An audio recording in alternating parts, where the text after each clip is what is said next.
महत्त्वाच्या बातमीकडे वळतोय। अंजली दमानियांच्या मागणीला आता उमेश पाटलांनी प्रत्युत्तर दिलं। अंजली दमानिया यांचा बोलवता धणी कोण आहे असा थेट सवाल उमेश पाटलांनी उपस्थित केला।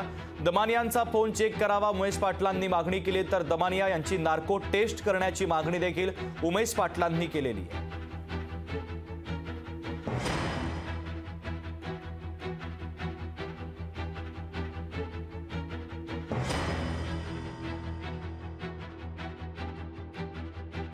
अजित पवार जर त्यांच्या मनासारखं झालं नाही तर भडकणारे अजित पवार किंवा त्यांना जे जे हवं ते झालं नाही तर विरोधी पक्षावर देखील भडकणारे अजित पवार काल त्यांचा पूर्ण बॉडी लँग्वेज जी होती ती अतिशय गांगरल्यासारखी होती। ते दादांत खोटं बोलत होते हे दिसत होतं।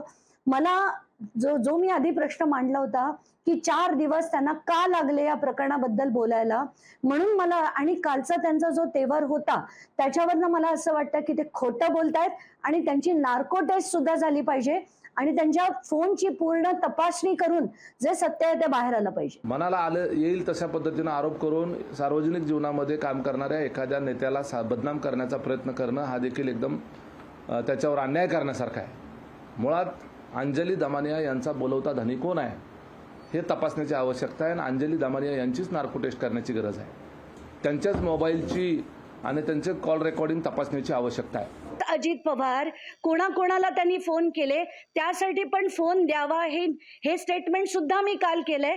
ते द्यायला तयार असतील, ते असतील का नसतील, मी माझा द्यायला तयार आहे, पण अजित पवारांचा फोन सुद्धा घेऊन त्यांचे किती वेळा सीडीआर तपासून त्यांनी विशाल अग्रवालशी किती ठिकाणी आर्थिक व्यवहार झालेत या सगळ्या गोष्टी बाहेर आल्या पाहिजेत आणि ते मी काढल्याशिवाय राहणार नाही। लोकशाही मराठी ऐका, पहा, जागरूक रहा।